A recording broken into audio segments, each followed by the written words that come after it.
Hi there, this is a quick video showing you how to reset the I/O settings when you're importing your session to a different system. So for instance, if you go to the MATLAB and you go to the studio, you'll notice that the I/O settings are different because obviously in the MATLABs you have a 2-channel interface and in the studio you have a 32-channel interface.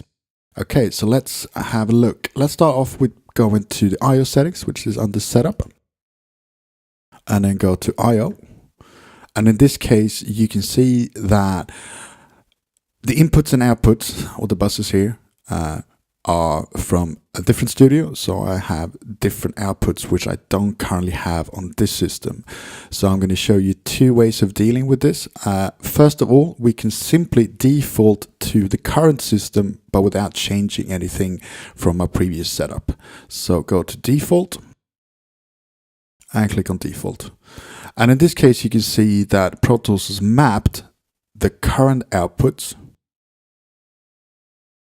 and then left the previous outputs that don't exist. You can see here I've got a 4-channel interface, analog 1 and 2, analog 3 and 4, and then I got my previous links which are not accessible right now. I can also select all of these by selecting one of the tracks and do Command A. And now I can delete this with backspace. And then Pro Tools will warn me that I'm now about to delete bus paths that I currently have in the mix. So I'm going to delete these like this. And I'm going to go back to default. And then I get the buses and inputs and outputs that are currently available to me on this system. So if I do this, if we come out of here, go into the mix window, and we can see that we don't have any outputs.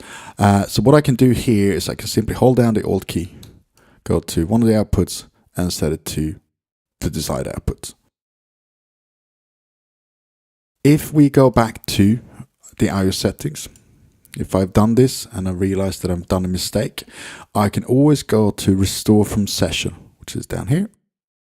Click on that, and then that will take me back to the original session, which can be quite useful, and I can start over if I've forgotten to save the system. It is also important to know that each output requires a bus for it to be available. So if I do the same thing again, I'm going to select all here. In this case, I'm going to scroll down and simply hold down the Shift key and then select all, delete them, come out of the I/O setup, and I can see that it says no output. There's no outputs available to me.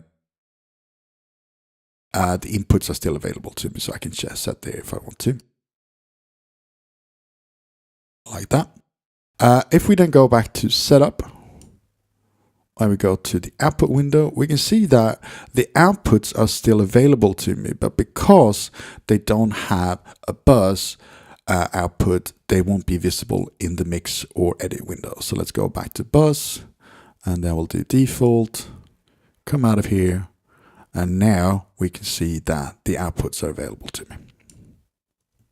Okay, thank you.